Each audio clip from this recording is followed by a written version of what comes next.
প্রিয় উচ্চ মাধ্যমিকের ছাত্রছাত্রীরা আগামীকাল যে সংস্কৃত পরীক্ষা রয়েছে সেই সংস্কৃত পরীক্ষার একটি নমুনা প্রশ্নপত্র আমি তোমাদের সামনে তুলে ধরছি, যেটি বোর্ডের প্যাটার্নের মতো প্রশ্ন এবং হুবহু এরকম ধরনেরই প্রশ্ন আসার সম্ভাবনা রয়েছে।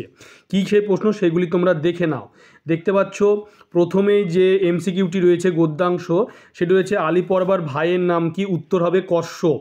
তারপরে তোমরা দুই দাগে যে প্রশ্নটি দেখতে পাচ্ছ, দুই দাগে চীনাংশুক শব্দের অর্থ কী, উত্তর হবে চীন দেশের বস্ত্র।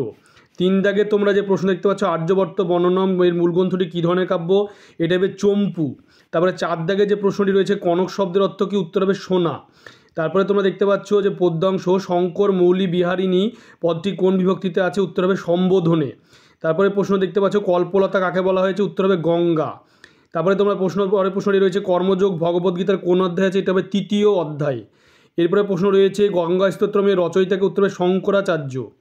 তারপরে প্রশ্ন তোমরা দেখছো নাট্যাংশ মহাৎ শব প্রমোদ প্রসাধন পূর্বং তাং পরিণাস্যে কার উক্তি, এটা হবে ইন্দ্র বর্মা। তারপরে প্রশ্ন রয়েছে ইন্দ্রবর্মা প্রেমিকার নাম কি, উত্তর হবে কনক লেখা। তারপরে প্রশ্নটি হচ্ছে সাদায়াম শব্দের প্রতিশব্দ, উত্তর হবে গচ্ছাম। তারপর নেক্সট যে প্রশ্ন রয়েছে কৌমুদি কাকে বিভক্ত করতে চেয়েছিল, উত্তর হবে বসন্তকে। তারপরে প্রশ্ন রয়েছে সাহিত্যদেশ থেকে বিশাখ দত্ত রচিত নাটকের নাম কি, উত্তর হবে মুদ্রা রাক্ষস। তারপরে 14 দাগে রয়েছে মেঘদূত কোন ছন্দের, উত্তর মন্দা ক্রান্তা।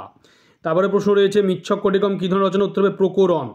তারপরে প্রশ্নটি রয়েছে পূর্ণবাক্য উত্তর দাও দুই দাগে 1 গুণ 11 11টি গদ্যাংশ যে কোনো 3টি বিপিনং শব্দের অর্থ, উত্তর বিপিনং শব্দের অর্থ অরণ্য। তারপরে প্রশ্ন রয়েছে যে ত্রিবিক্রম ভট্টের দুটি বিখ্যাত কৃতির নাম লেখো, উত্তর নলচম্পু আর মদাল শাহচম্পু। তারপরে প্রশ্ন রয়েছে তারপরে যে প্রশ্নটি রয়েছে সেই প্রশ্নটি তোমরা দেখে নাও। 3 দাগে যে প্রশ্নটি রয়েছে আলী পর্বার গণনা অনুসারে কতজন চোর ছিল, উত্তর হবে 40 জন। আলী পর্বায় কটি গাধা, উত্তর হবে আলী পর্বার 3টি গাধা। তারপর 5 দাগে প্রশ্ন রয়েছে কর্মেন্দ্রিয় কয়টি ও কী কী, উত্তর হবে বাক পানি পাদ পায়ু পোস্ত। গঙ্গাজলের মহিমা কোথায় কীর্তিত, উত্তর হবে মহিমা নিগমে অর্থাৎ বেদাদি শাস্ত্রে কীর্তিত হয়েছে। মুনিবর কন্যে কাকে সম্বোধন করা হয়েছে, উত্তর হবে গঙ্গাকে। তারপরে প্রশ্ন রয়েছে শূন্যস্থান পূরণ করো কর্মনৈব হি সংসিদ্ধি মাস্তিতা, উত্তর হবে এটা জনকাদায় শূন্যস্থানে। তারপরে প্রশ্ন রয়েছে নাট্যাংশ থেকে ইন্দ্রবর্মার উদ্বেগের কারণ কি, উত্তর হবে তার আসন্ন বিবাহ উপলক্ষে রাজা ইন্দ্রবর্মা উদ্বিগ্ন। তারপরে নেক্সট যে প্রশ্ন রয়েছে কৌমুদীর পিতার পছন্দের পাত্র হচ্ছে মকরন্দ। তারপর নেক্সট যে প্রশ্ন রয়েছে রাজার বিবাহের আর কত দিন দেরি, উত্তর হবে 4 দিন। বাসন্তী স্বপ্নকমের মূল ইংরেজি নাটকটির নাম কি, উত্তর হবে মিড সামার নাইটস ড্রিম, নাটক উইলিয়াম শেক্সপিয়ারের। তারপর নেক্সট যে প্রশ্ন রয়েছে সাহিত্য ইতিহাসে একটি সংস্কৃত বিয়োগান্তক নাটকের নাম, উত্তর হবে উরুভাঙ্গাম। আর্যভট্ট কোন বিষয়ের সঙ্গে সংশ্লিষ্ট, উত্তর হবে জ্যোতির্বিজ্ঞানের সঙ্গে। তারপর নেক্সট যে প্রশ্ন রয়েছে শুদ্ধকে লেখা নাটকের নাম কি, উত্তর হবে মিচ্ছ কোটিক। তারপর নেক্সট প্রশ্ন নিম্নলিখিত প্রশ্নগুলি উত্তর দাও 5 গুণ 4 4টি 5 মার্কের। দেখে নাও গদ্যাংশ থেকে এই প্রশ্নগুলি ভেরি ইম্পর্টেন্ট, আগামীকাল আসার সম্ভাবনা আছে। আর্যভট্ট স্বর্গের তুলনা ত্রিবিক্রম ভট্ট করেছেন সেটা আলোচনা। বনগতা গুহা অবলম্বনে বনের মধ্যে চোদ্দের কার্যকলাপ বা দস্যুদের কার্যকলাপ যেটি রয়েছে। তারপরে নেক্সট যে প্রশ্ন রয়েছে গদ্যাংশ থেকে পাঠ্যাংশ বলে গঙ্গার মাহাত্ম্য বর্ণনা অথবা গঙ্গাস্তমে গঙ্গার যে বর্ণনা সেটা। মিথ্যাচার কাকে বলে গীতা কর্মযোগ পাঠ্যাংশ অনুসারে কর্মযোগটা ভেরি ইম্পর্টেন্ট, গঙ্গার মাহাত্ম্য হুবু এরকম ধরনের প্রশ্ন। নাট্যাংশ হচ্ছে বাসন্তী স্বপ্নকম অনুসারে কৌমুদীর চরিত্র।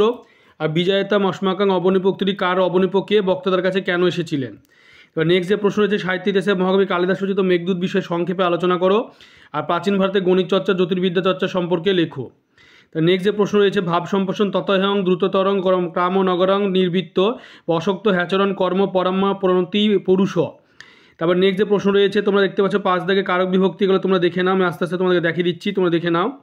দেখতে পাচ্ছ কারক বিভক্তিগুলি তোমরা আস্তে আস্তে তোমরা দেখে নাও, আমি দেখাচ্ছি তোমাদেরকে, তোমরা মিলিয়ে নিবে কারক বিভক্তিগুলো একটু দেখে নিবে। তারপর সমাস বিগ্রহ সমাসে আসবে 6 দাগে 2 গুণ 2 সমান 4 সমাস। দেখতে পাচ্ছ আমি তোমাদেরকে সমাসগুলি দেখাচ্ছি, তোমরা মিলিয়ে নেবে সমাসটি, আমি তোমাদেরকে দেখাচ্ছি, তোমরা মিলিয়ে নাও। তারপরে 34 হয়ে গেল। 7 দাগে তোমরা দেখে নাও, 7 দাগে দেখতে পাচ্ছ যে শব্দগুলো অর্থ পার্থক্য দেখে নাও, কবরী থেকে যেগুলো দেখানো হচ্ছে, ভুক্তেঙ্গ দেখতে পাচ্ছ তোমরা, সীমন্ত দেখে নাও, আস্তে আস্তে তোমাকে দেখাচ্ছি, তোমরা মিলিয়ে নাও। এক কথায় প্রকাশ করে আসতে পারে 3টি 1 মার্কের, যে কোনো 3টি দেখে নাও আস্তে আস্তে, আমি তোমাদের দেখাচ্ছি, তোমরা সব দেখে নেবে আস্তে আস্তে। এরপরে দেখতে পাচ্ছ তোমরা পরনিষ্ঠিত রূপটি লেখো যে কোনো 3টি 9 দাগে দেখে নাও, আমি আস্তে আস্তে তোমাদেরকে দেখাচ্ছি।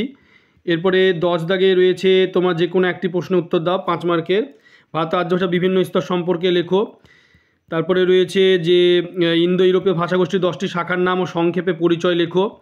তারপরে তোমরা দেখতে পাচ্ছ যে 39 যে দাগ সে 11 দাগে সংস্কৃতে অনুবাদ দেখতে পাচ্ছ, আমাদের দেশ ভারতবর্ষ রামায়ণ মহাভারত আমাদের মহাকাব্য এরকম করে দেখতে পাচ্ছ। এবং তোমরা লাস্ট যে নিবন্ধ লিখতে হয় সংস্কৃতের যে নিবন্ধ আসে পরীক্ষা, সেই সংস্কৃত নিবন্ধটি দেখে নাও। মম গ্রাম স্বামী বিবেকানন্দ মম জীবনে স্মরণীয়ং দিনম। তাহলে তোমরা অবশ্যই ভিডিওটিকে বেশি বেশি করে শেয়ার করো এবং চ্যানেলটিকে অবশ্যই সাবস্ক্রাইব করে পাশে থাকা বেল আইকনটি তোমরা প্রেস করবে।